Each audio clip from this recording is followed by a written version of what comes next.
우리가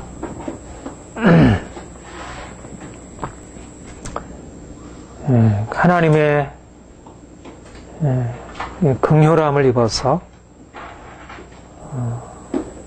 하나님의 백성이 되고 또 그 구원의 반열에 들어가게 되었습니다.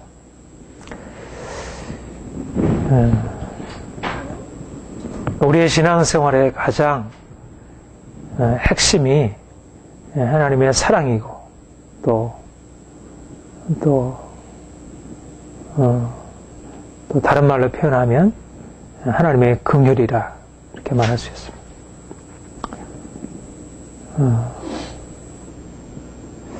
우리가 이 하나님의 긍휼이라는 사실은 어떻게 보면 굉장히 인간적인 속성이고요.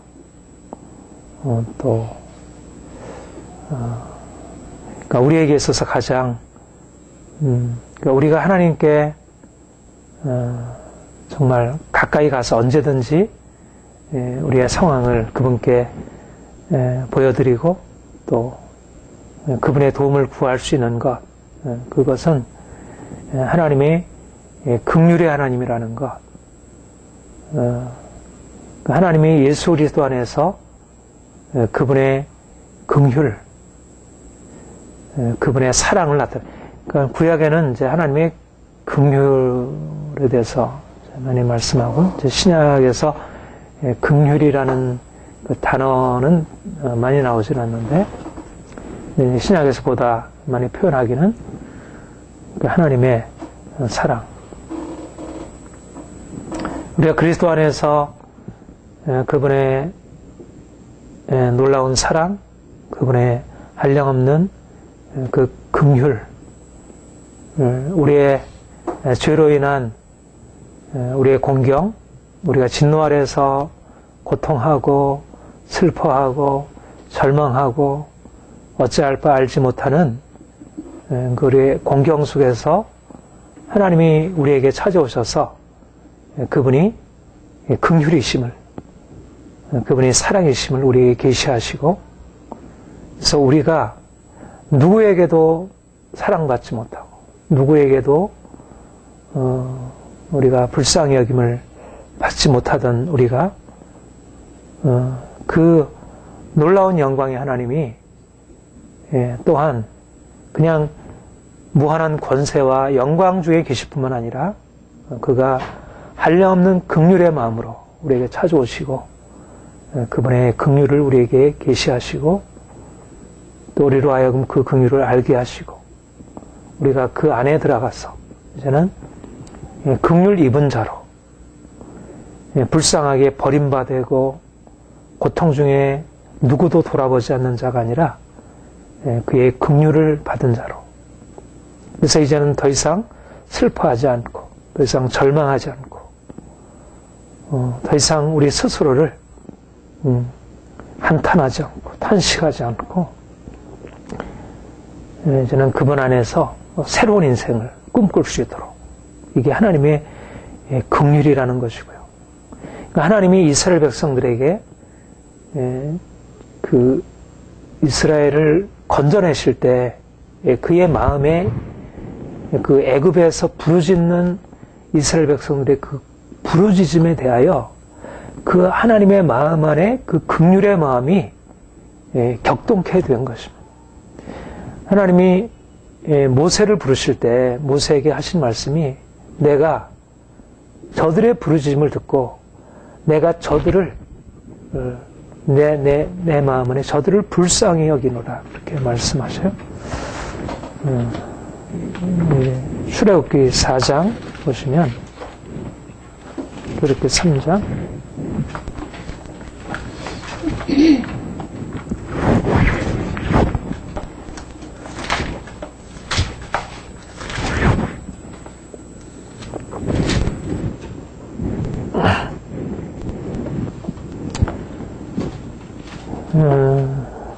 한 2장 23절 여러 후에 애굽 왕은 죽었고 이스라엘 자손은 고역으로 인하여 탄식하며 부르짖으니 그 고역으로 인하여 부르짖는 소리가 하나님께 상달한지라. 하나님이 그 고통 소리를 들으시고 아브라함과 이삭과 야곱에 세운 그 언약을 기억하사 이스라엘 자손을 권념하셨더라.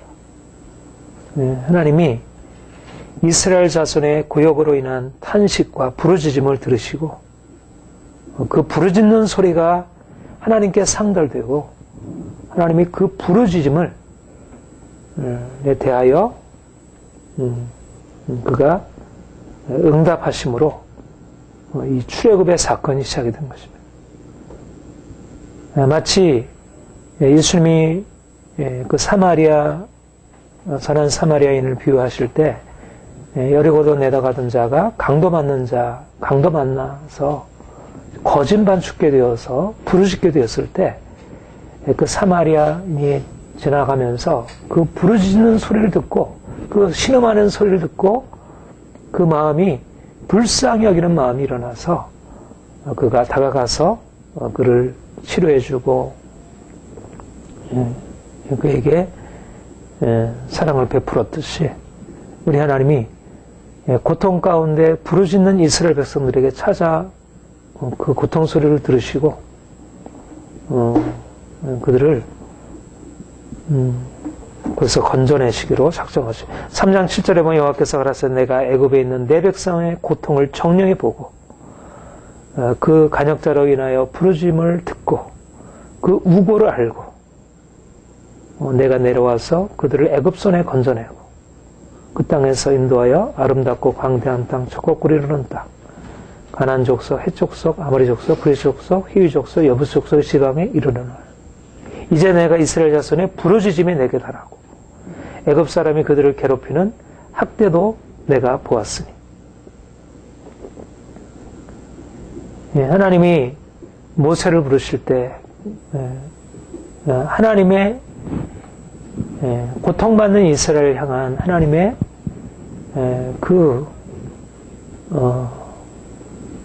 안에서 깊은 곳에서 일어나오는 그 하나님의 불쌍히 여기는 마음이 모세를 찾게 되고 모세를 불러 그들을 구원하도록.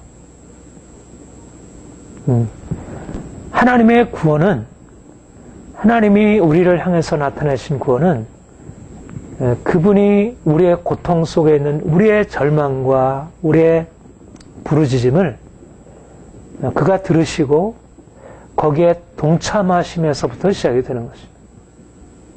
이것이 우리의 구원 안에 들어있는 가장 핵심적인 밑바탕이고요. 하나님이 우리 인생 안에 가지고 있는 죄로 인해서 절망 가운데 진노 아래 놓여 있는 우리 인생을 향한 하나님의 가장 기본적인 하나님의 감정, 속성은 하나님의 이 긍휼의 감정입니다. 그 맹자가 그 측은지심을 얘기했죠. 우리 인간의 그 인이 뭐냐? 측은지심이다. 인간 안에 있는 가장 깊은 이 하나님의 속성으로, 하나님의 성품 형상으로 지음받은 인간에게 하나님이 그 긍휼히 여기는 그 마음을 주셨는데, 무엇보다도 그분은 우리를 그런 방식으로 대하는 것입니다. 지금도 변함없이 그런 방식으로 우리에게 찾아오시고 우리를 긍휼히 여기는 분으로. 출애굽기 33장.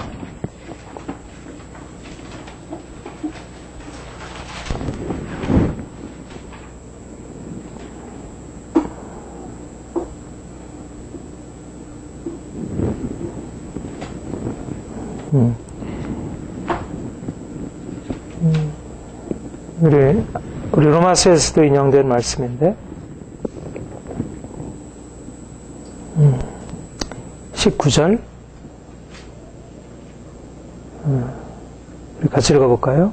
여호와께서 가라사대 모든 선한 형상을 내 앞으로 너의 이름을 내 앞에 반포하리라. 나는 은혜 줄 자에게 은혜를 주고 긍휼을 자에게 긍휼을 베푸느니라. 하나님은 누구신가? 그의 이름이 무엇인가? 내 이름을 내 앞에 반포하리라. 하나님의 이름은 어떤 이름인가 하냐면 나는 은혜 줄 자에게 은혜를 주고 긍휼의 글자에게 긍휼을 베푸니라. 그분의 이름 안에, 그분의 가장 기본적인 성품 안에 긍휼과 은혜, 하나님이 이스라엘 백성들을 건져내시고 그들을 건져내신 동기가 그분의 긍휼이고 또 그분이 자신의 이름을 반포하시면서 그분이 긍휼의 하나님이심을 말씀하셨습니다. 그 하나님이 우리를 고통받는 우리에게 찾아오셔서 그분의 긍휼을 알려주시고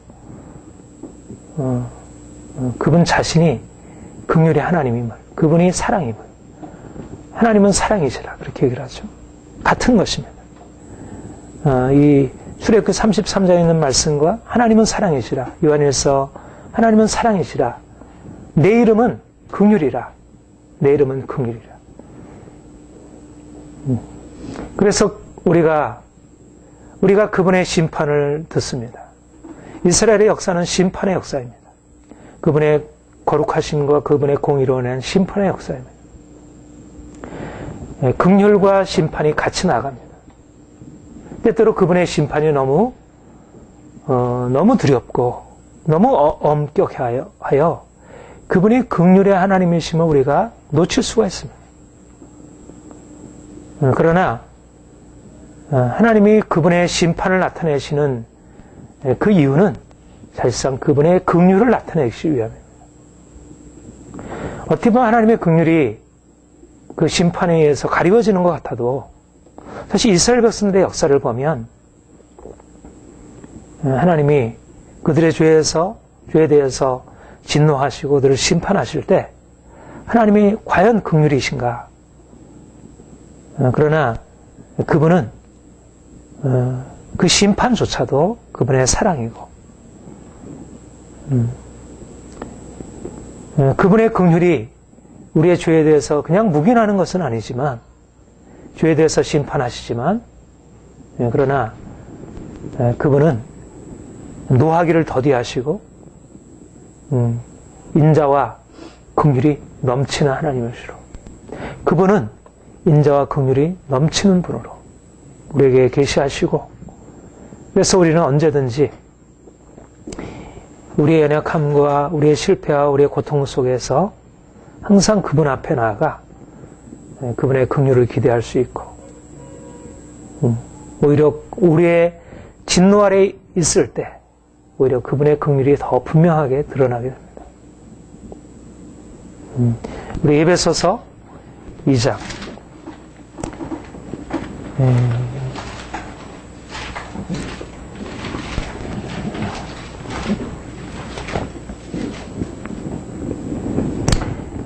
3절, 4절, 5절 같이 읽겠습니다. 전에는 우리도 다 그 가운데서 육체의 욕심을 따라 하시는 저와 마음에 원하는 것을 어린이들과 같이 본질상 진노의 자녀 긍휼의 풍성하신 하나님이 우리를 사랑하시는 그 큰 사랑이며 허물러 죽은 우리를 그리스도와 함께 살리셨고 하나님의 긍휼이라고 하는 것은 우리가 진노 아래 놓여 있다는 사실을 전제하고 있습니다. 이스라엘 백성들이 고통 중에 부르짖음으로 하나님의 긍휼이 나타났다면 우리가 하나님의 긍휼의 그 은혜 안으로 들어가게 된 것은 우리의 육체 욕심을 따라 행한 우리의 죄악으로 인하여 우리가 진노 아래 있었고 진노 아래에서 우리가 부르짖게 되었을 때 애굽의 그 고통 가운데서 부르짖던 이스라엘에게 하나님이 응답하시고 그들을 향한 그분의 긍휼을 나타내셨듯이 우리의 죄로 인하여 우리가 진노 아래 놓여서 우리가 고통 가운데 부르짖을 때 주께서 그 긍휼의 풍성하신 그 하나님의 사랑으로 우리에게 찾아오셔서 우리를 그 진노에서 건져주시고 우리를 자유케 하신 것입니다. 우리는 전에는 긍휼을 입지 못하고 진노 아래 있었던 자입니다. 그런데 하나님이 진노 아래 있던 자에게 이제 그의 긍휼을 베푸시고 우리가 이전에 당하던 모든 고통을 다 잊을 수 있도록 그 모든 과거의 고통과 절망과 슬픔을 완전히 다 제거하실 수 있도록 그런 온전한 사랑으로 완전하게 살리시는 그 능력을 나타내시는 것입니다. 이것이 우리가 만난 하나님의 사랑이고 은혜입니다. 우리는 전혀 다른 운명 안으로 들어간 사람들입니다. 우리가 전에는 진노의 자녀였더니 이제는 하나님의 사랑을 입었고 하나님의 긍휼 안에 새로운 인생을 살게 되었습니다. 여전히 우리 안에 우리가 지은 죄로 인한 고통과 아픔이 여전히 우리에게 있지만 그러나 그것보다 더 분명한 사실 정말 우리가 결코 잊을 수 없고 너무너무 우리에게 분명한 사실은 하나님의 긍휼이 우리에게 부어졌다는 것이고 우리는 이제는 더 이상 진노의 자녀가 아니고 우리는 하나님의 긍휼을 입은 하나님의 긍휼의 자녀가 되었다는 것. 이것이 우리의 새로운 정체성이고 운명이라는 것. 이제는 우리 자신을 새롭게 바라보게 된 것이죠. 우리가 주님을 만나기 전에는 우리가 어떻게 진노 아래에 있었는지도 잘 알지 못했고 또 하나님의 긍휼도 잘 깨닫지 못하고 근데 하나님의 긍휼을 받아 우리가 구원을 받고 나니까 우리가 얼마나 고통 가운데 있는지 더 분명하게 드러나게 되고 또 그가 우리를 어떠한 사랑으로 사랑하셔서 우리를 이 절망적인 고통에서 우리를 건져내셨는지 너무나도 분명하게 깨닫게 되는 것입니다. 본문의 말씀은 바로 앞에 나와 있는 진노의 그릇과 긍휼의 그릇에 대한 하나님의 주권에 대한 말씀에 이어서 이 그릇, 이 긍휼의 그릇은 우리니 곧 유대인 중에서뿐 아니라 이방인 중에서도 부르신 자니라. 유대인 중에서 긍휼의 그릇을 불러내시고 이방인 중에서도 긍휼의 그릇을 불러내신 것입니다. 많은 진노의 그릇이 있는데 하나님께서 긍휼의 그릇을 특별히 선택하셔서 이방인 중에서 또 유대인 중에서 25절 26절에서는 특별히 이방인 중에서 불러내신 하나님의 긍휼의 그릇들에 대하여 말씀하고 있습니다. 호세아 그래도 이르기를 내가 내 백성 아닌 자를 내 백성이라 사랑치 아니한 자를 사랑한 자라 부리라. 너희는 내 백성이 아니란 그곳에서 너희가 살아계신 하나님의 아들이라 부름을 얻으리라. 이방인 중에서 내 백성이 아닌 자를 내 백성이라 사랑치 아니한 자를 사랑한 자라. 하나님이 물론 호세아서 본문은 이스라엘 백성들을 하나님께서 이제는 너희는 내 백성이 아니라 너희는 긍휼을 받지 못한 자라 이렇게 말씀하신 것에서 이스라엘 백성들이 하나님을 떠남으로 이제는 너희는 내 백성이 아니라 이제는 너희는 긍휼을 받지 못한 자다 이렇게 말씀하시고 호세아가 낳은 아들에게 로암미, 로루하마 그런 이름을 짓도록 하고 그래서 이스라엘 백성들이 이제는 더 이상 하나님의 백성으로서 하나님의 긍휼을 입은 자로서 하나님의 사랑 안에 있지 아니하고 이제는 하나님의 심판 아래 있다고 하는 사실을 경고하면서 그렇게 말씀을 하셨어요. 그런데 이어서 하나님께서 그렇게 내 백성이 아니라 내게 긍휼을 받지 못한 자라 이렇게 말씀하신 이후에 그 이후에 말씀하시기를 내가 내 백성이 한 자를 내 백성이라 사랑치 않은 자를 내가 사랑한 자라 부리리라. 다시 그들에게 칭하는 것입니다.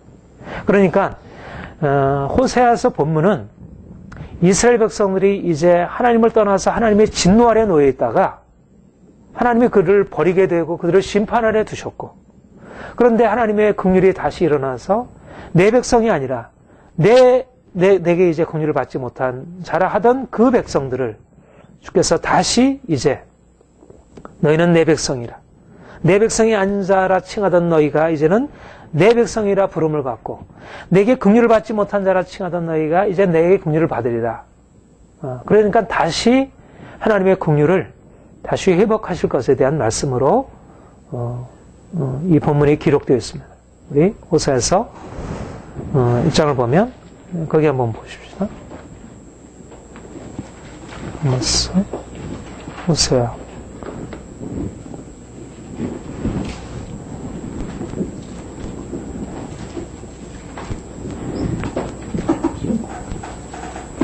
네, 1장 6절에 보면 호세아가 딸을 낳고 그 이름을 로루아마라. 내가 다시는 이스라엘 백성을 긍휼히 여겨서 사하지 않을 것이라. 그 다음에 9절에는 여호와께서 이르시되 고멜이 로루아마를 떠든 이후에 잉태하여 아들을 낳음에 그 이름을 로암미라 하라. 너희는 내 백성이 아니요 나는 너희 하나님이 되지 않을 것이라. 그러니까 하나님이 이스라엘 백성들에 대해서 하나님의 심판을 말씀하시는 것이죠.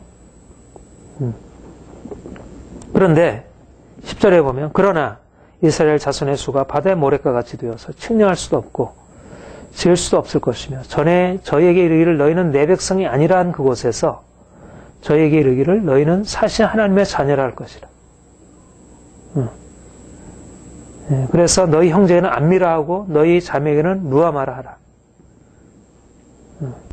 하나님이 로루아마, 로암미라 그렇게 말씀하셨는데 이제 하나님이 그 진노를 돌이켜서 다시 암미라, 루아마라 하리라.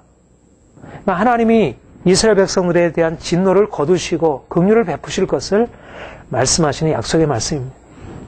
그러니까 이스라엘 백성들을 향한 하나님의 회복에 대한 말씀이 되겠습니다. 그런데 사도 바울은 이것을 호사에서의 본문에서는 직접적으로 맞지 않지만은 호세아는 이것을 이방인을 향한 하나님의 약속의 말씀으로 이것을 바꿔서 말하고 있습니다. 너희가 내 백성이 아니라 한 자를 내 백성이라 사랑치 않은 자를 사랑한 자라 부리라. 원래 호세아 본문은 이것이 이스라엘 백성들에 대한 심판에서 그들을 구원하실 것에 대한 말씀이지만 이 말씀을 이 본문에서는 이방인을 향한 하나님의 구원에 관한 말씀으로 재해석해서 말씀하시는 것입니다. 하나님이 내 백성이 아닌 자들, 말하자면 이방인, 하나님께 버림받은 자들, 진노 아래 있는 자들, 하나님의 사랑을 입지 못한 그들을 이제 불러내요. 이방인 중에서 하나님의 사랑을 입은 자들로 그들을 하나님의 사랑받는 하나님의 백성으로 삼으실 것에 대해서 말씀하는 것입니다. 이거는 그 사도 바울만 이렇게 읽지 않았고요.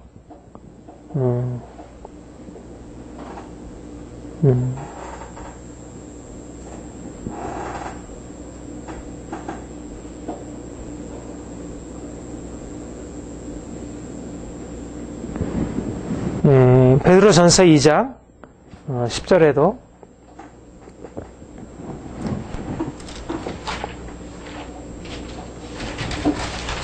물론 이 말씀이 유대인에 대한 말씀으로도 읽을 수 있지만 2장 10절에 보면 너희가 전에는 백성이 아니더니 이제는 하나님의 백성이요 전에는 긍휼을 얻지 못하더니 이제는 긍휼을 얻은 자니라.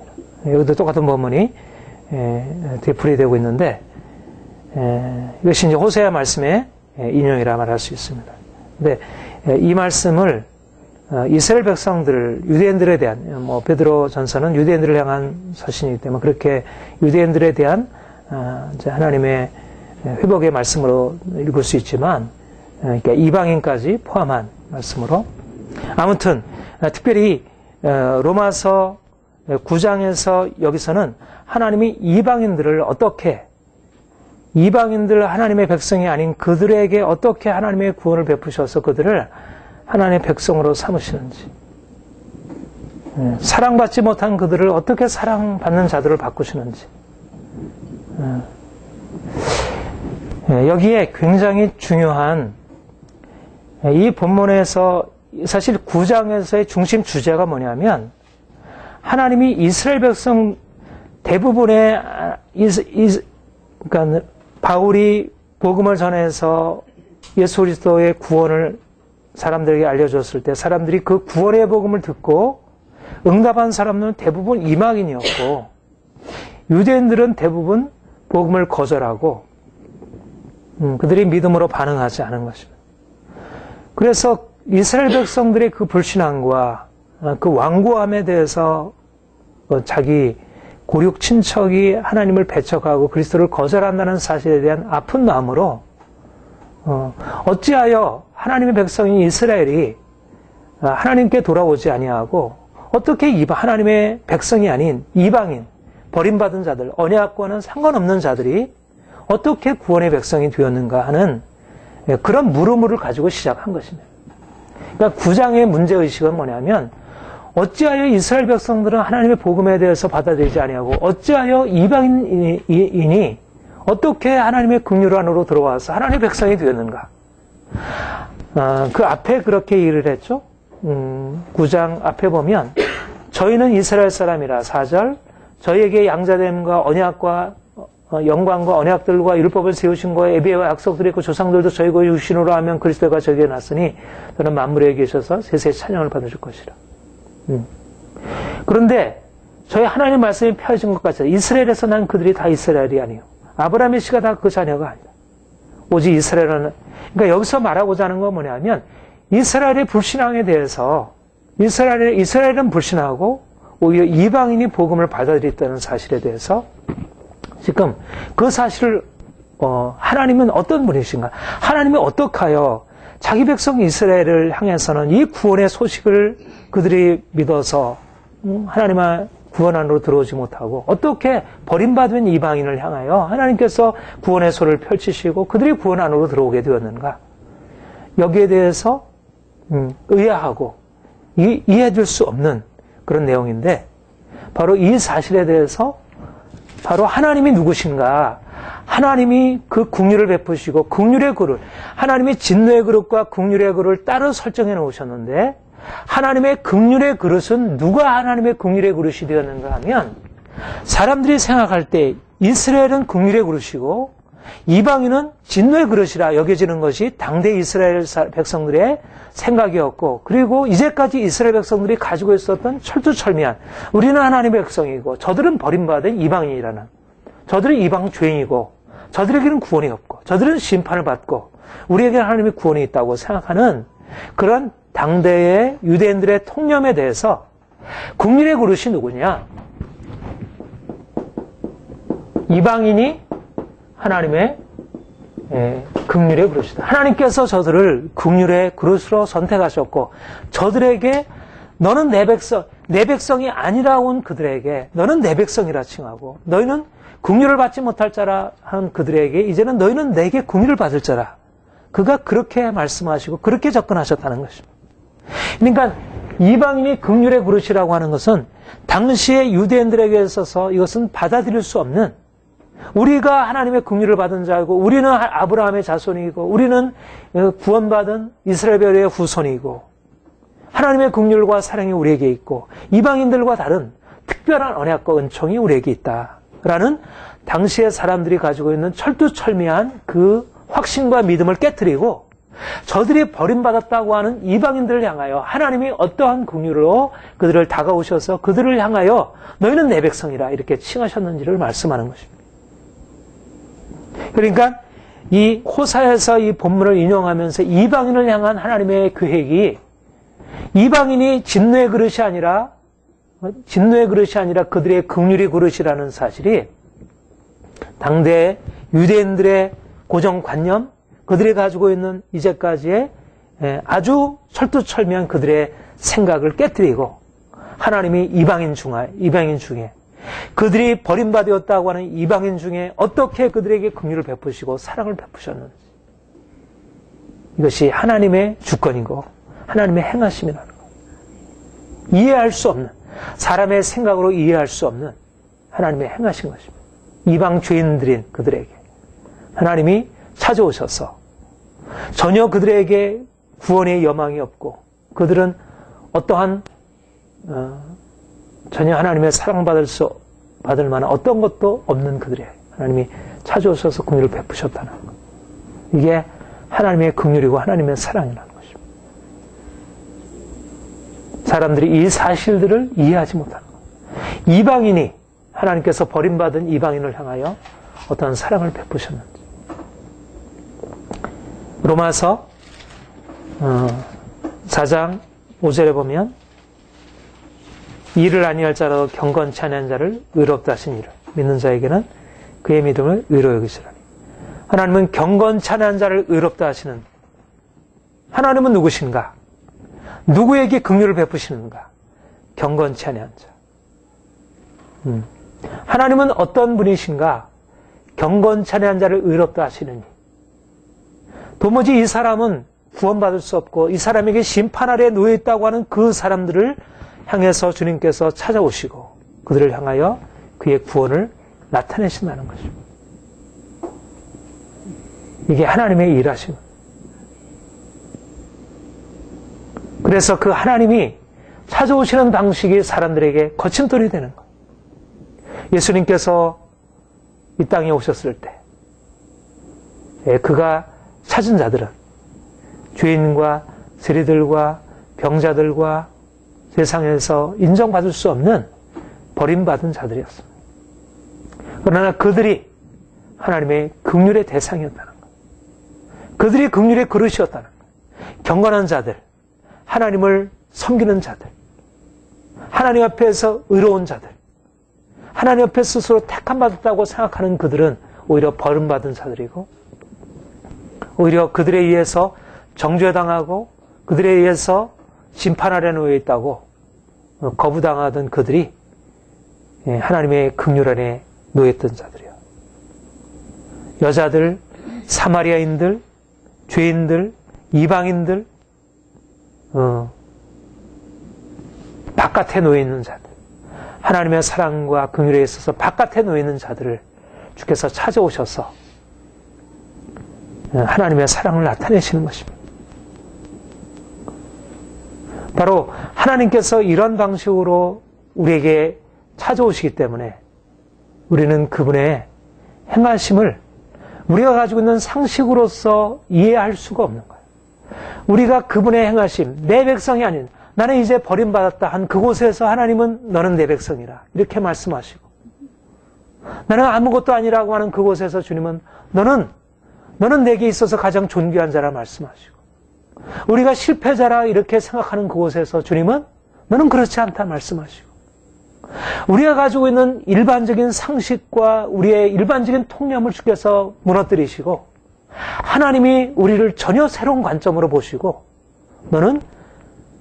나는 스스로 내가 높아져서 나는 하나님 앞에서 인정받을 수 있는 자라 이렇게 여길 때는 오히려 너는 내 백성이 아니라 말씀하시고 이제는 내가 하나님께로부터 버림받았고 아무것도 아니구나 그렇게 생각할 그때 주께서 찾아오셔서 너는 내 백성이라 너는 내게 긍휼을 입은 자다. 여러분 우리가 그분의 긍휼을 입었다는 것이 바로 이러한 사실입니다.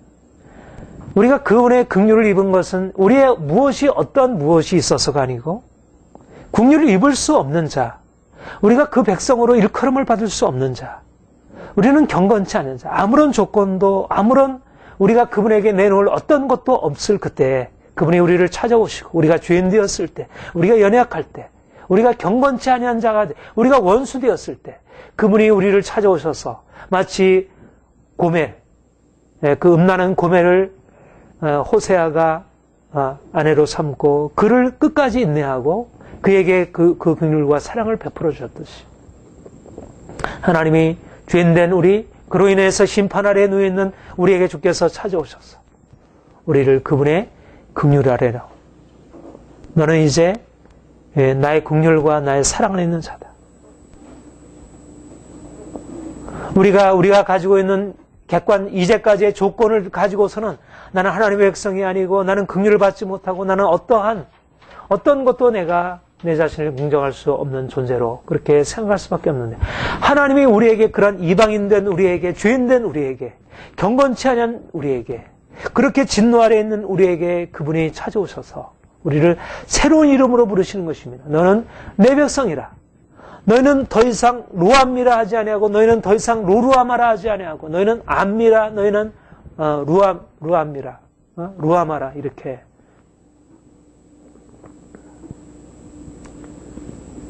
우리가 새로운 이름을 얻는 것입니다. 우리가 새로운 정체성을 얻는 것입니다. 우리는 이방인, 죄인, 하나님의 심판 아래 있는 자 그런 자로서의 정체성이 아니고 이제 주님께서 우리에게 오셔서 너는 나의 긍휼이라. 너는 나의 긍휼을 입은 자다. 너는 나의 사랑받은 자다. 너에게는 다른 이름이 있다. 내가 너에게 준 새로운 이름이 있다. 네가 이전에 나를 떠나서 고통과 절망과 진노 아래 놓여 있을 때 네가 너 스스로에 대해서 가지고 있는 그 정체성과 너의 신분, 너의 알고 있는 너 자신의 모습은 그것은 너의 것이 아니다. 내가 너에게 새로운 이름으로 너를 부를 것이고 내가 너를 새로운 방식으로 너를 사랑할 것이고 너에게 새로운 신분, 새로운 영광, 새로운 자리를 너에게 마련해 줄 것이고 너는 이제 영광을 위하여 예비된 자다. 더 이상 이방인이라 칭함받지 않는 것입니다. 이스라엘에 의해서 이방인 죄인으로 그들은 같이 식사도 하지 못할 죄인으로 여김받았는데 그들은 더 이상 이방인이 아니고 언약 밖에 있는 자들이 아니고 오히려 언약 아래에 있는 자들은 하나님의 심판에서 하나님의 은혜에서 제외되었고 더 바깥에 쫓김을 받았다면 오히려 언약 밖에 있던 자들이 하나님의 사랑과 긍휼을 밖에 있던 자들이 이제는 하나님의 사랑과 긍휼 안으로 들어와 이제는 더 이상 외인이 아니고 이제는 안에서 언약 안에서 하나님의 사랑 안에서 하나님의 사랑 안에서 새로운 인생을 살아가는 존재로 주께서 새롭게 빚어놓으신 것입니다. 이것이 이방인 된 우리에게 우리를 긍휼로 그러시로 이방인, 부계자 안에 들어올 수 없는 우리가 이방인이라는 것은 정말 슬픈 운명이잖아요. 고통스러운 것입니다. 우리가 어떤 그룹 안에서 내가 속하지 못한다는 것 굉장히 고통을 느끼잖아요. 내가 아무리 많은 걸 가지고 있다 하더라도 어떤 그룹이 있는데 그룹 아래 내가 속할 수 없다는 이방인이라고 하는 것은 너무나 큰 고통이에요. 따돌림을 받는다는 것. 우리 외국에 나가서 동화될 수 없다는 것. 어떤 그룹 안에 들어가서 우리가 따돌림을 받는다. 이것은 굉장한 고통입니다. 더군다나 하나님의 선택받은 그룹 안에 우리가 속할 수 없다는 것. 그래서 너무나 큰 고통인 것이에요. 이것만큼 우리를 절망케 하는 것이 없습니다. 그런데 하나님이 이방인 된 우리에게 언약의 바깥에 존재하던 우리에게 이제는 새로운 이름으로 하나님의 언약의 하나님의 백성으로 하나님의 택한 백성으로 그의 긍휼로 하나님의 언약의 관계 안에 있는 자로 우리를 새롭게 부르시고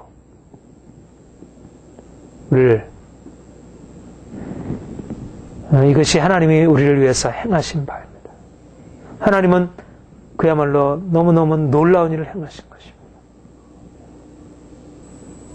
것입니다. 우리는 하나님 안에 하나님의 사랑 안에 그 언약의 새로운 관계 안에 들어온 것입니다. 에베소서 2장에 보면 이 사실을 그대로 말씀하고 있습니다. 2장 11절 이하에 그러므로 생각하는 너희는 그때 육체로 이방인이요 손으로 육체에 행한 할례당이라 칭하는 자들에게 멀레당이라 칭을 받는 자들이라. 그때 너희는 그리스도 밖에 있었고 이스라엘 나라 밖의 사람이라 약속의 언약들에 대해 외인이요 세상에서 소망도 없고 하나님도 없는 자이더니 이제는 전에 멀리 있던 너희가 그리스도 예수 안에서 그리스도의 피로 가까워졌느니라. 17절 오셔서 먼 데 있는 너희에게 평안을 전하고 가까운 자들에게 평안을 줬으니 19절 그러므로 이제는 너희가 외인도 아니요 손도 아니요 오직 성도들과 동일한 시민이요 하나님의 권속이라. 전에는 외인이고 언약 밖에 있고 하나님도 없고 소망도 없는 자 이제는 그리스도 예수 안에서 하나님이 우리를 긍휼을 받은 자로 이제는 하나님의 자녀로 하나님의 백성으로 하나님의 권속으로 우리를 새롭게 만들어 놓으셨다는 것입니다. 하나님이 우리가 그리스도 안에서 우리 자신을 생각할 때 우리가 이제까지 알고 있던 우리 자신과 또 다른 사람이 우리를 알고 있는 것과는 전혀 다른 방식으로 우리를 새롭게 알게 되고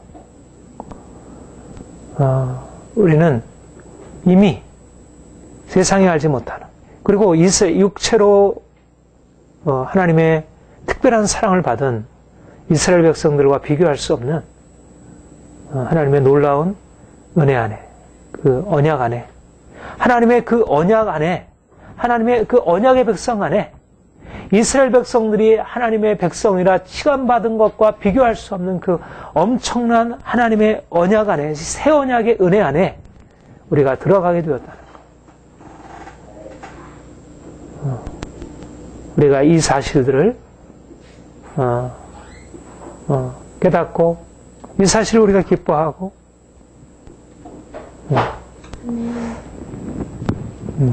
우리는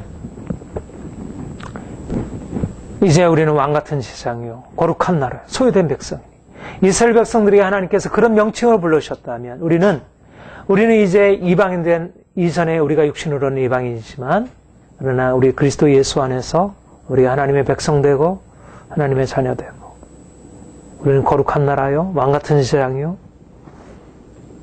새로운 신분으로 우리가 일컬음을 받은 자 되었다는 것이죠. 하나님이 왜 이방인들을 하나님의 백성이 이스라엘이 아니라 이스라엘을 긍휼의 그릇으로 삼지 아니하시고 왜 특별히 이방인들에게 이러한 긍휼의 그릇으로 이방인들을 중에 특별히 부르셔서 그들을 긍휼의 그릇으로 삼으셨는가? 그것은 하나님만이 높임을 받으시기 위하여 하나님만이 높임을 받으시라. 하나님은 우리와 다르다는 것입니다. 우리가 세상 사람들이 알고 있는 그런 방식으로 하나님은 사랑을 베푸는 자가 아니라는 것. 우리가 가지고 있는 그 무엇이 그분의 호의를 얻어내는 게 아니라는 것입니다. 우리가 오히려 절망 가운데 있고, 우리가 버림받아 있고, 우리가 이제 소외된 자요, 우리가 따돌림을 받는 자요, 아무것도 아닌 자로 있을 그때에 하나님은 그야말로 경건치 않은 자, 죽은 자를 살리시는 자, 이방인, 버림받은 자, 거부당한 자, 진노 아래 있는 자, 죽은 자와 같은 자들을 주께서 찾아오셔서 그들을 향하여 도무지 정상적인 생각을 가지고 이들에게는 어떠한 구원이 없다고 생각하는 그들을 향하여 하나님께서 구원을 베푸심으로 하나님이 그분이 어떠한 분이신지 죽은 자를 살시며 없는 것을 있는 것 같이 불러내 그분은 사람이 아니라시라는 것. 그분은 인간이 아니시라는 것. 그분은 우리와 같이 행하시지 않는다. 그분은 그렇게 이성적으로 상식적으로 행하시는 분이 아니라는 것. 물론 그분은 우리에게 상식을 주고 이성을 주지만 그분은 우리와 같이 그런 방식으로 행하지 않는다. 그분은 절망 가운데 있는 자를 도무지 구원의 소망이 없는 자, 백성이 아닌 자, 이제는 완전히 끝났다고 여겨지는 그들에게 주님께서 찾아가셔서 그들을 내 백성이라 불러내시고 그들을 실제적으로 그렇게 만드시는 것입니다. 절망 가운데 이제는 구원의 여망이 전혀 없다고 생각하는 그들에게 이스라엘 애굽의 400년 동안 이제는 도무지 구원의 여망이 없다고 생각하는 이스라엘 백성들에게 찾아가셔서 그들을 건져내시듯이 구원의 여망이 없다고 전혀 생각할 수밖에 없는 이방인들에게 찾아가셔서 그들을 하나님의 백성으로 불러내시고 그들이 하나님의 백성이라는 사실을 사람들이 도무지 생각할 수 없는 이 놀라운 기적적인 일을 행하시는 것입니다. 너희의 부르심을 보라. 육체를 따라 지혜 있는 자가 많지 아니하고 능한 자가 많지 아니하고 문벌 좋은 자가 많지 아니하고 그러나 하나님께서 세상에 미련한 자를 택하사 지혜 있는 자를 부끄럽게 하시고 세상에 약한 자를 택하사 강한 자를 부끄럽게 하시고 세상에 멸시받는 자들 없는 자를 천한 자를 택하사 인자를 폐하려 하시는 이는 아무 육체라도 자랑치 못하게 하라. 하나님은 아무것도 아닌 자를 택하셔서 그들로 하여금 하나님의 위대한 하나님의 사랑과 그 구원의 축복 안에 들어가게 하시고 하나님이 그들을 통하여 놀라운 일을 행하신다는 것입니다. 사람의 해릴 수 없는 방식으로 그분의 일을 이루어가신다는 것입니다. 왜 택한 이스라엘 백성들을 계속 끌고 가셔서 그들을 통하여 열방을 구속하신 일을 하지 아니하시고 왜 그 택한 이스라엘 백성들을 내버려 두시고 왜 이방인 전혀 하나님과 상관없이 하나님을 대적하고 나아갔던 이방인들을 향하여 빛을 비추시면서 그들을 구원해내셔서 오히려 이스라엘로 하여금 황당하게 하고, 왜 어떻게 하나님이 우리를 사랑하신 그 하나님이 이방인들에게 그 구원을 베풀 수 있겠는가, 그런 방식으로 황당케 하고, 그러면서 이방인들을 아무런 것도 하나님께 구하는 것이 없는 그들에게 언약 백성, 언약의 바깥에 존재하는 그들에게 하나님의 사랑을 베푸셨는가. 하나님이 우리의 생각과 다르다는 것입니다. 우리가 가지고 있는 우리의 상식과 다르다는 것입니다.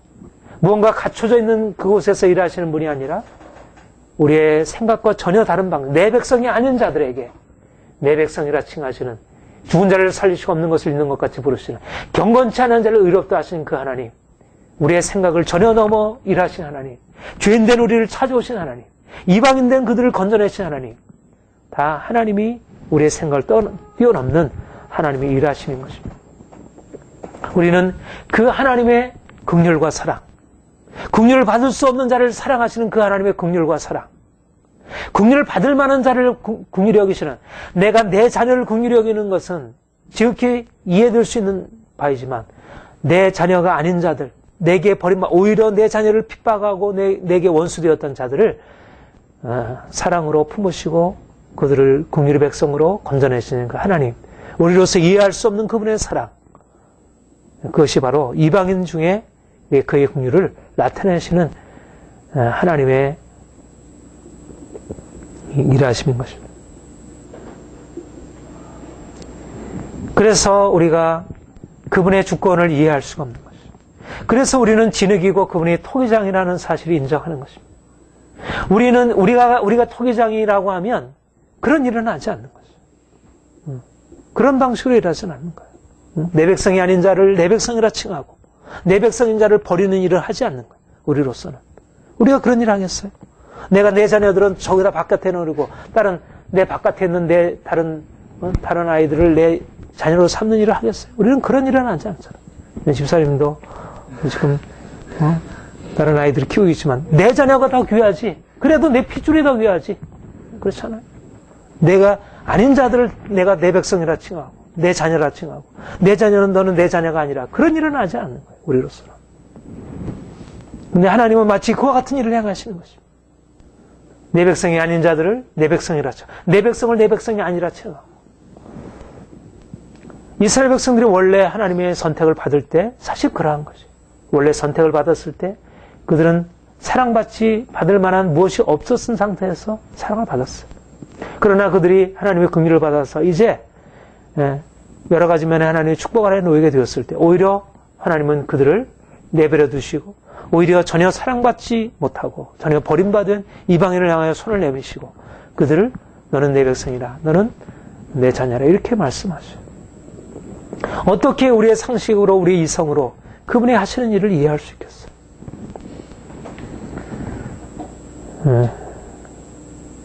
그러니까 당시에 이스라엘 백성들이 십자가의 복음에 대해서 이해할 수 없었고 그것을 받아들일 수 없었던 것이죠. 이것은 예수님 당시에도 그랬잖아요. 예수님께서 찾아가셔서 긍휼을 베푸시고 그들과 함께 하신 사람들은 당시에 하나님의 백성이라고 하나님의 자녀라고 스스로 자부하던 그런 경건한 자들이 아니었고 오히려 하나님께 버림받았다고 생각하는 이방인들, 세리들, 죄인들이었어요. 그런데 그게 바로 그들에게 하나님의 긍휼이 나타난 거예요. 우리가 이와 같은 하나님의 우리의 생각을 뛰어넘는 하나님, 이것이 말하자면 십자가의 도입니다. 이방인을 긍휼의 그릇으로 삼으시는 것 자체가 우리의 생각을 깨뜨리는 것입니다. 우리의 상식을 깨뜨리는 것입니다. 우리가 가지고 있는 인간적인 질서를 깨뜨리는 것입니다. 그래서 이방인들이 분노하고, 그래서 유대인들이 분노하고, 그래서 바리새인들이 분노했던 것입니다. 예수님이 만약 그들에 대해서 그들을 책망하고 그들을 세워주려고 했다면 그들은 그렇게 분노하지 않았을 것입니다. 그런데 예수님이 세리들의 친구가 되어지고 그 율법에 통달한 그분이 그들이 율법의 그 랍비라고 칭함을 받을 수 있는 그분이 세리와 친구 되어주고 그들 편이 되어준 것에 대해서 이해할 수 없던 거예요. 그것이 그들의 질서를 무너뜨리는 것이었어요. 하나님이 이 땅에 오셔서 하신 일이 이런 것이에요. 내 백성이 아니란 곳에서 내 백성이라 칭하시고, 호세아가 고멜과 같은 자를 자기 아내로 삼고, 하나님의 행동이 불의하게 여겨지는, 하나님의 행하심이 도무지 비이성적이고 합리적이지 않게 여겨지는, 정상적이고 상식적인 것을 깨뜨리고 나아가는 것입니다. 그래서 사람들이 자신의 관점으로 하나님을 판단하고 하나님이 불의하시다 말하는 거예요. 그렇게 해서는 안 된다고 말하는 거예요.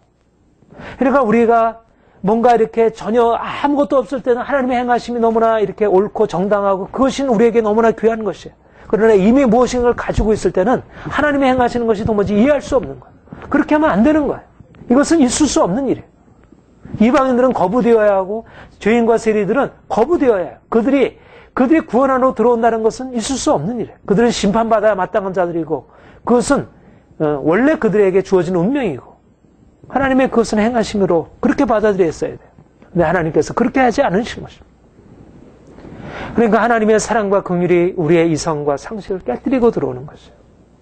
긍휼을 받을 수 없는 자, 긍휼의 대상이 될 수 없는 자들을 향하여 주님의 긍휼의 대상으로. 우리는 처음에 그렇게 출발하지만 사실은 우리가 시간이 지나면 우리가 또 건강해지고 나면 또 다른 사람에 대해서 우리 똑같이 또 그렇게 하는 거예요. 하나님 그러시면 안 됩니다.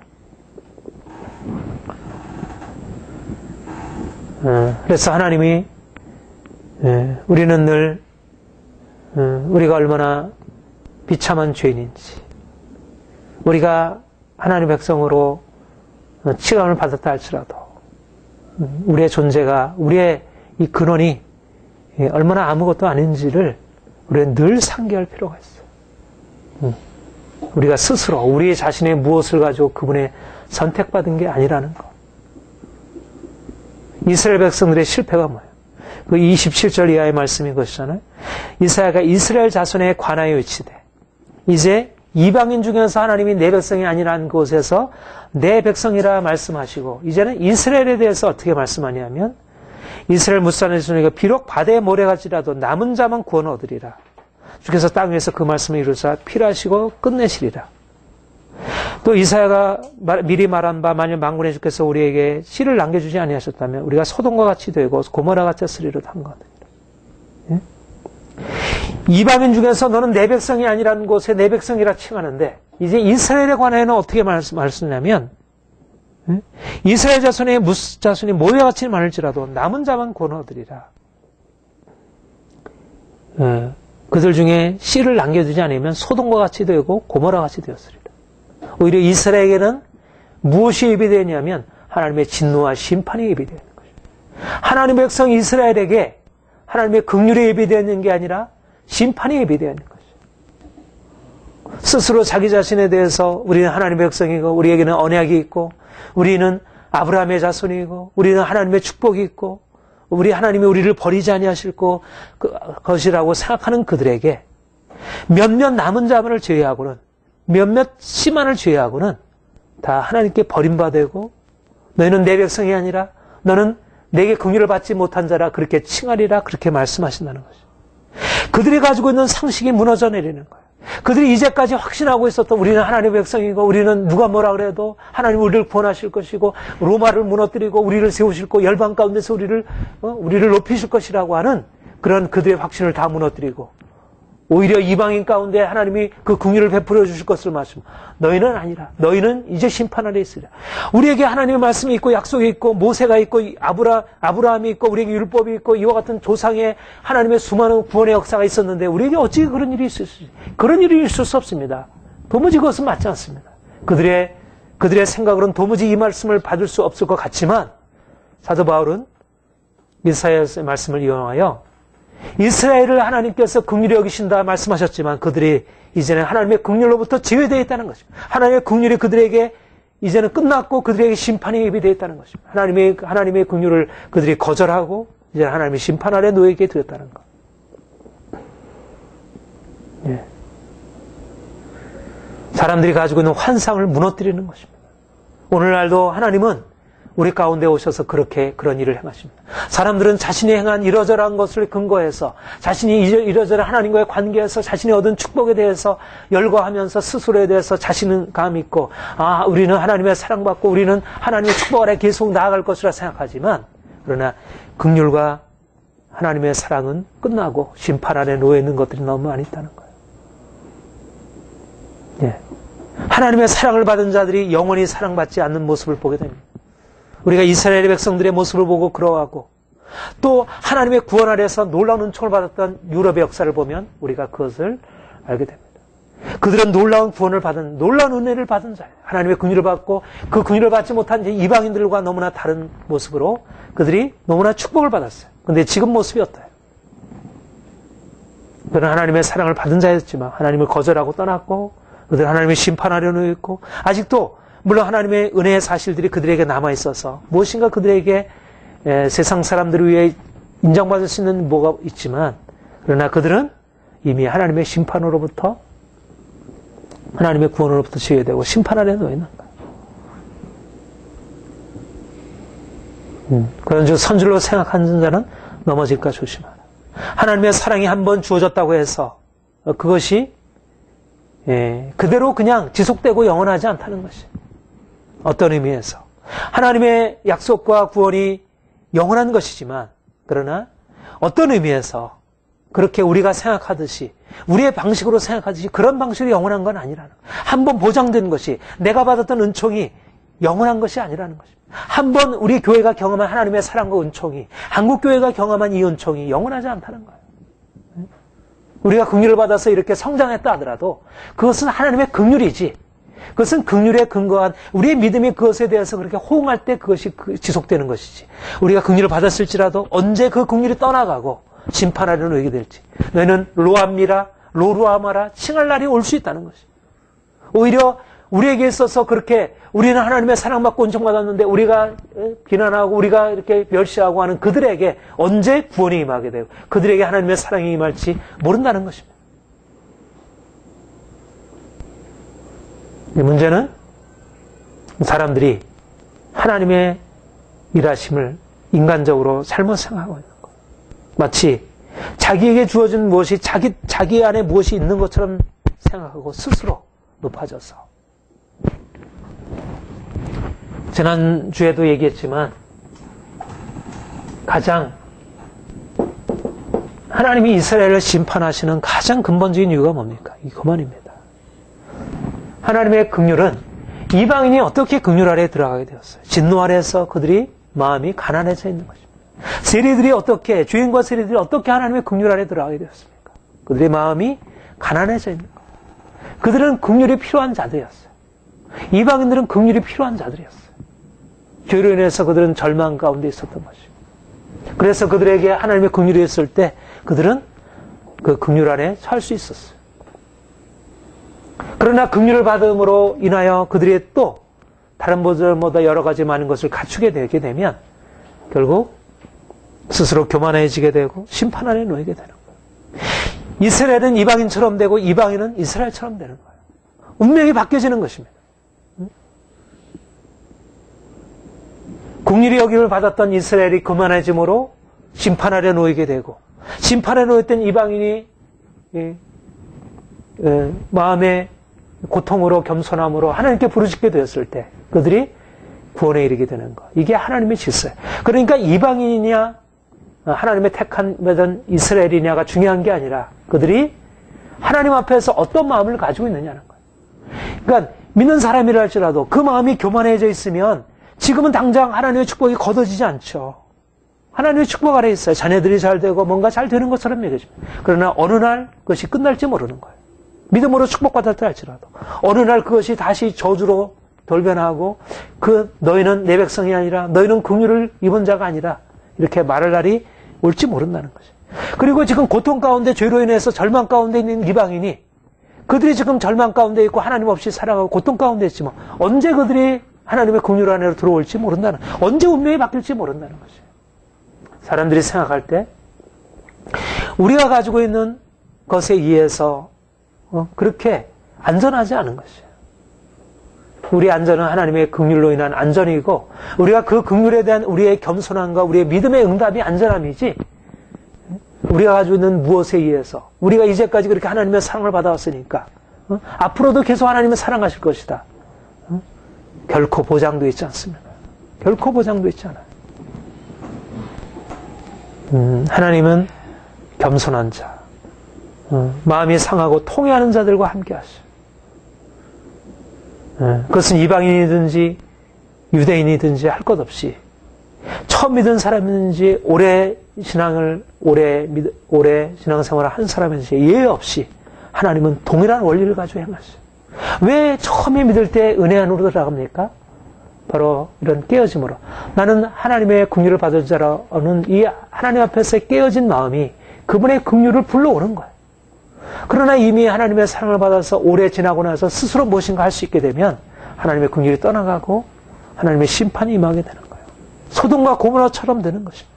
소돔과 고모라가 따로 존재하는 게 아니라 바로 이스라엘의 소돔과 고모라가 되는 거예요. 소돔과 고모라는 이방인, 하나님 없는 이방인, 그렇게 죄악 가운데 폭력과 그런 음란이 가득한 그곳이 소돔과 고모라가 되는 게 아니라 바로 하나님을 모시고 있는 그곳이 바로 소돔과 고모라가 되는 거예요. 유대가 바로 하나님을 섬기고 예배하는 그곳이 소돔과 고모라가 되는 거예요. 두려운 것은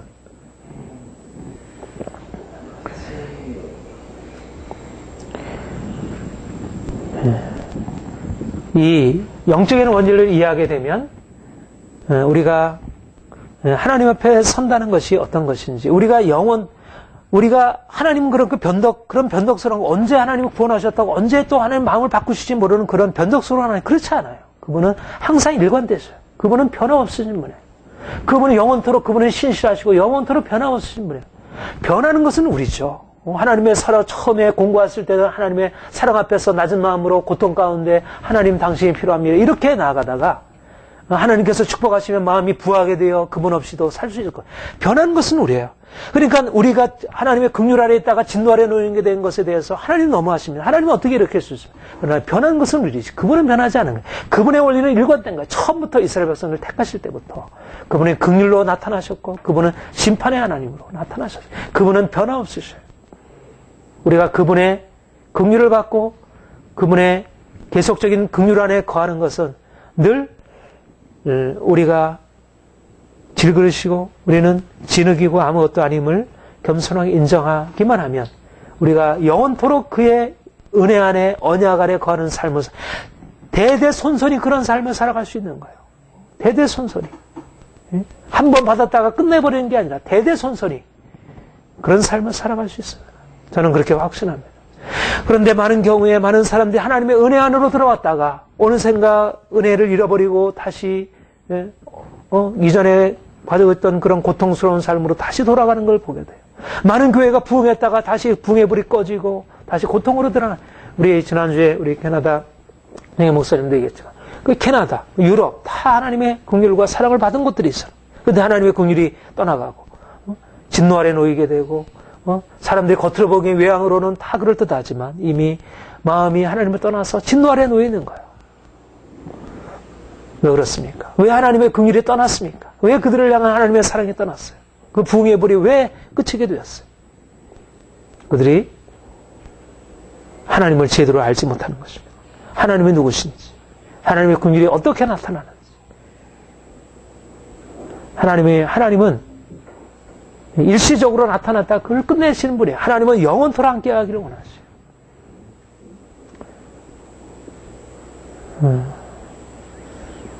중요한 것은 우리가 그분의 안에 거하기 위하여 날마다 우리가 우리의 모든 것을 다 내려놓고 오직 그분을 바라보는 것입니다. 그분을. 놀라운 사실은 하나님이 이스라엘의 무자손이가 모래같이 많을지라도 남은 자만 구원하시리니 주께서 씨를 남겨두지 않으시면 우리가 소망같이 고문하게 되지. 하나님이 그들을 그렇게 교만한 자들을 다 깨뜨리시고 그들을 진노 아래 두시고 그리고 그렇지만 그 중에 하나님이 남은 자를 두셨다는 것입니다. 남은 자는 구원을 얻으리라. 남은 자. 하나님이 이스라엘 백성들 중에 이방인 중에 많은 사람들이 구원에 이르게 되고 이스라엘 백성 중에 모든 대부분의 사람들이 하나님을 떠나고 마음이 광팍하게 되고 스스로 교만하게 되어 하나님의 긍휼에서 죄가 되었지만 그러나 그 중에 남은 자가 구원을 얻게 되었다는 것입니다. 하나님의 선택 새로 들어온 이방인들과 하나님의 백성 중에 남은 자들이 연합하여 교회를 이루게 된 것이에요. 지금도 그렇습니다. 지금도. 앞으로도 그러할 것입니다. 사실 교회 안에 남은 자들이 있을 것이고 또 많은 자들이 오히려 바깥에 있는 자들보다 더 완고하게 되고 하나님을 떠날 수 있습니다. 중요한 것은 남은 자가 되는 것입니다. 그리고 사실상 우리는 그리스도인이라고 하는 것은 본래적으로 남은 자입니다.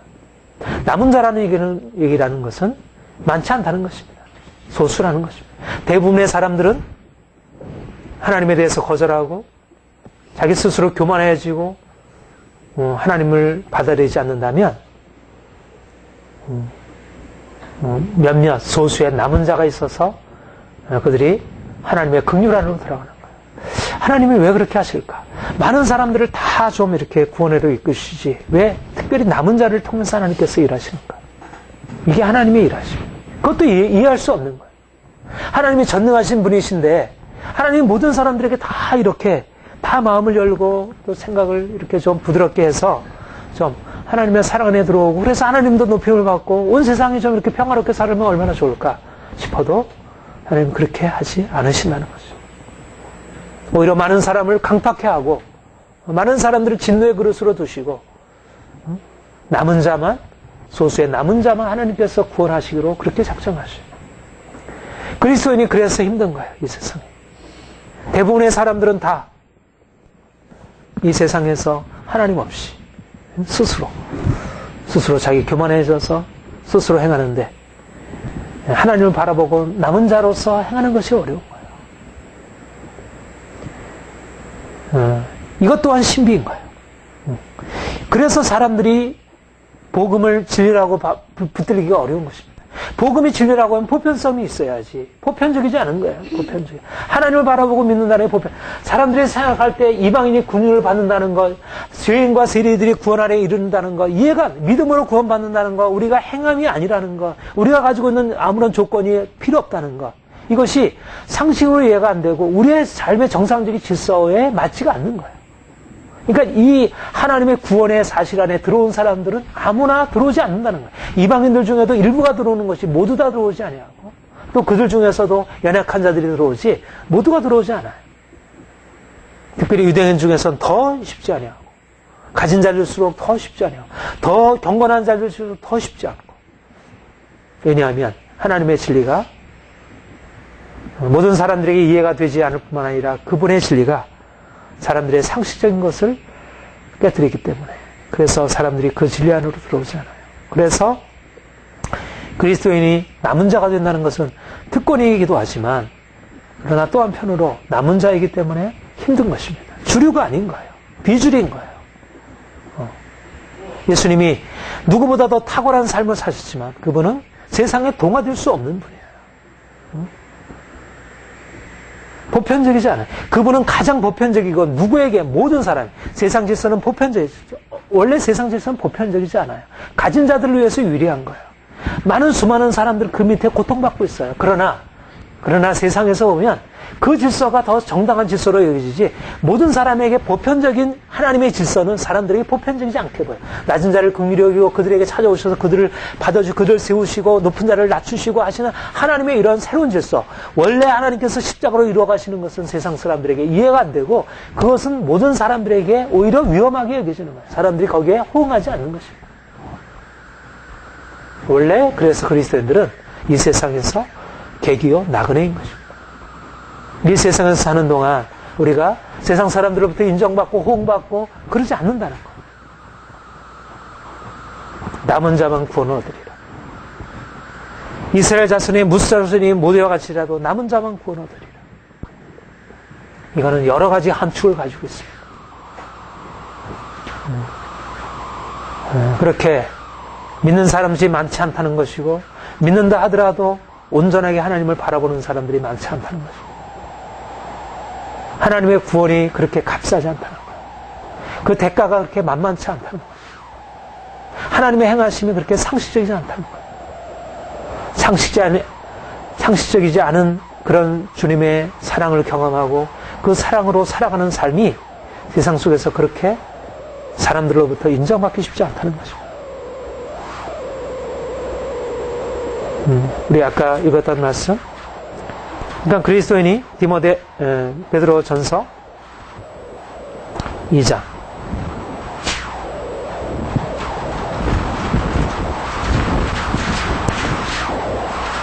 7절에 보면 너희 믿는 너희에게는 보배나 믿지 않는 자는 거추에 버린 돌이 모퉁이에 버렸다고 부지런과 거칠은 반석이 저희 말씀을 순종치 아니하러 넘어지나니 이는 저희에게 저희를 이렇게 정하신 것이고 건축자들이 버린 그 돌이 모퉁이에 버렸더라.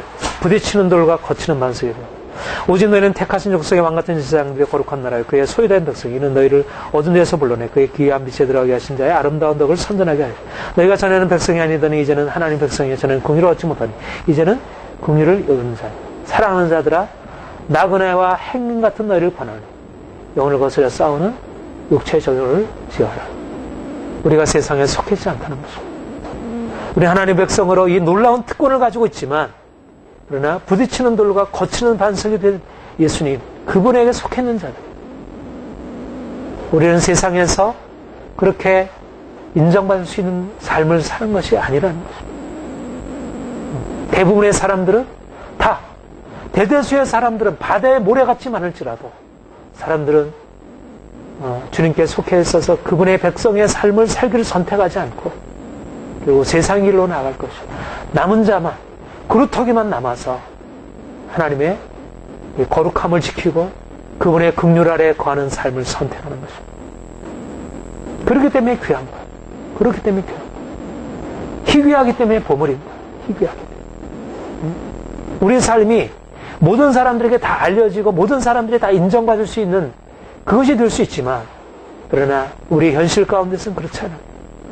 적어도 우리가 이 땅 가운데 우리가 긍휼의 그릇이 된다고 하는 것은 말하자면 대다수의 진노의 그릇 안에서 대다수의 많은 사람들이 하나님 없이 살아가고 자기가 주가 되어서 자기 인생을 스스로 결정하고 살아가는 인생 가운데서 우리는 하나님만 바라보고 이 긍휼의 그러니까 긍휼의 그릇인 거예요. 그러니까 우리가 가지고 있는 조건 처음에 출신 신분 자체가 우리가 무엇인가 대단한 것이 없고 우리가 진노 아래에 있었다는 면에서 우리가 긍휼의 그릇이고 우리가 지속적으로 주님을 바라보지 않을 수 없는 이유는 우리가 세상에서 하나님의 긍휼이 아니라면 세상에서 오는 많은 고난과 핍박과 싸움을 견딜 수가 없는 거예요. 하나님의 긍휼이 우리에게는 지속적으로 필요한 거예요. 우리는 세상에 속하 있지 않은 것이고 그래서 우리는 긍휼의 그릇인 거예요. 그래서 하나님의 긍휼이 우리에게 지속적으로 주어져요. 우리는 우리 스스로 존재할 수 있는 없는 자예요. 진노의 그릇은 스스로 존재할 수 있는 자예요. 자신이 가지고 있는 것을 다 갖추고 다른 사람을 지배하고 군림할 수 있죠. 우리는 하나님의 사랑하고 우리의 모든 것을 다 내려놓고 오직 그분만이 우리의 의지시고 구원이라는 사실을 의지하고 나아가는 것입니다. 하나님이 우리에게 이 놀라운 구원을 베풀어 주셨습니다. 우리가 이 약한 세상 속에서 살아가고 우리는 하나님의 특별한 사랑을 받은 자라는 의식을 가지면 가질수록 우리의 길이 그렇게 평탄치 않다는 것을 보여요. 그러나 남은 자만 구원 얻으리라. 이 남은 자로서 엄청난 특권 가운데 있는 것입니다. 우리가 하나님을 믿음으로 다른 사람과 다르다고 하는 것은 우리에게 고난이지만 또한 영광이기도 하고 세상 사람들이 알지 못하는 그 비밀을 알고 거기에 우리가 따라간다는 것은 우리에게 고난이지만 그것은 영광입니다. 주님이 이 놀라운 이방인된 우리에게 이 긍휼을 베푸셨습니다. 이스라엘 백성 중에서 남은 자로 우리를 선택하셨습니다. 우리가 그 하나님의 사랑과 긍휼 안에 있는 자로 더 온전하게 우리의 정체성을 지키고 이를 통해서 우리는 그분의 영광을 드러낸다. 우리는 소수이지만 우리는 왕같은 제사장들이고 세상을 다스릴 자들이고 세상이 우리 앞에 무릎을 꿇을 자들이에요. 우리가 하나님께 속해 있고 그분께 우리의 자신을 온전히 드린다면 우리가 지금은 세상 앞에 아무런 존재가 아니지만 세상이 우리를 두려울 날이 온 거죠.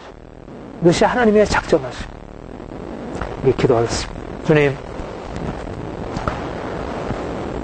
내 백성이 아닌 자를 내 백성이라 칭하리라. 긍휼을 받지 못한 자를 내가 긍휼히 여기리라 말씀하시니 감사드립니다. 우리가 백성이 아니더니 백성이 되었고 우리가 긍휼을 받지 못하더니 이제 긍휼을 받은 자 되었습니다.